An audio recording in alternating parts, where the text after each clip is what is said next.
ഞങ്ങൾ പറവൂരിന്ന് വീട്ടിലേക്ക് വന്ന വഴി കണ്ട ബോർഡാണ് ഇത് 100 രൂപയുടെ ബിരിയാണി. അങ്ങനെ ഞങ്ങൾ ഇവിടെ നിർത്തി ബിരിയാണിയൊക്കെ വാങ്ങിച്ചിട്ടാ. അത്യാവശ്യം നല്ല ക്വാണ്ടിറ്റി ഒക്കെ ഉണ്ട് കേട്ടോ. 2 പീസ് ചിക്കനും അത്യാവശ്യം ഫില്ലായിട്ടുള്ള റൈസ് ഒക്കെ ഉണ്ട് ഇതിനകത്ത് അവർ സെറ്റ് ചെയ്ത് തന്നത്. ബിരിയാണി കണ്ടപ്പോൾ നല്ലതെന്ന് തോന്നിയിട്ട് വേണ്ട വാങ്ങിച്ചത്. ബാക്കി കഴിച്ചിട്ട് അഭിപ്രായം പറയാം. ഇതാണ്ടാ 100 രൂപയുടെ ബിരിയാണിയുടെ ക്വാണ്ടിറ്റി. അത്യാവശ്യം ക്വാണ്ടിറ്റി ഉണ്ട് കേട്ടോ. ഒന്ന് പാത്രത്തിലേക്ക് ഇട്ട് നോക്കാം നമുക്ക്. അധികം കുത്തിക്കേറ്റില്ല റൈസ് തന്നേക്കണം, എന്നാലും ആവറേജ് ഒരാൾക്ക് കഴിക്കാനുള്ള സാധനമുണ്ട്.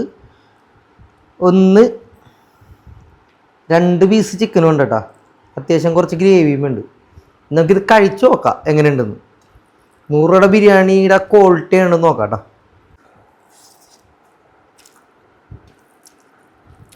ബിരിയാണി അടിപൊളിയാണ് കേട്ടോ, നൈസ് സാധനമാണ് ശരിക്കും.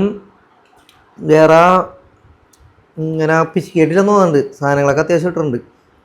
പിന്നെ കശുവണ്ടിപ്പരിപ്പ് മുന്തിരി ഒന്നുമില്ല, ഒന്നും കിട്ടിയില്ല. എന്നാലും 100 രൂപക്ക് ഇത് മുതലാണ്. കാരണം അവർക്കിതങ്ങനെ മുതലിക്കണം എന്ന് എനിക്കറിഞ്ഞു കേട്ടോ. അത്യാവശ്യം നല്ല ടേസ്റ്റും ഉണ്ട്, അത്യാവശ്യം നല്ല വലിപ്പമുള്ള പീസുമാണ്. ചിക്കൻ കലക്കാണ് കിട്ടിയേക്കാം, കൊള്ളാം, നല്ലതാണ്. ബിരിയാണി കടയുടെ ലൊക്കേഷൻ വരുന്നത് നമ്മുടെ നോർത്ത് പറവൂര് തട്ടുകടവ് പാലം ഇറങ്ങി കുറച്ചും കൂടി മുന്നോട്ട് വരുമ്പോൾ ലെഫ്റ്റ് സൈഡിലായിട്ട് ഈ ബിരിയാണിയുടെ ബോർഡ് കാണാൻ പറ്റും കേട്ടോ. അടിപൊളി ബിരിയാണിയാണ്, ഒന്ന് ട്രൈ ചെയ്ത് നോക്കിക്കോ.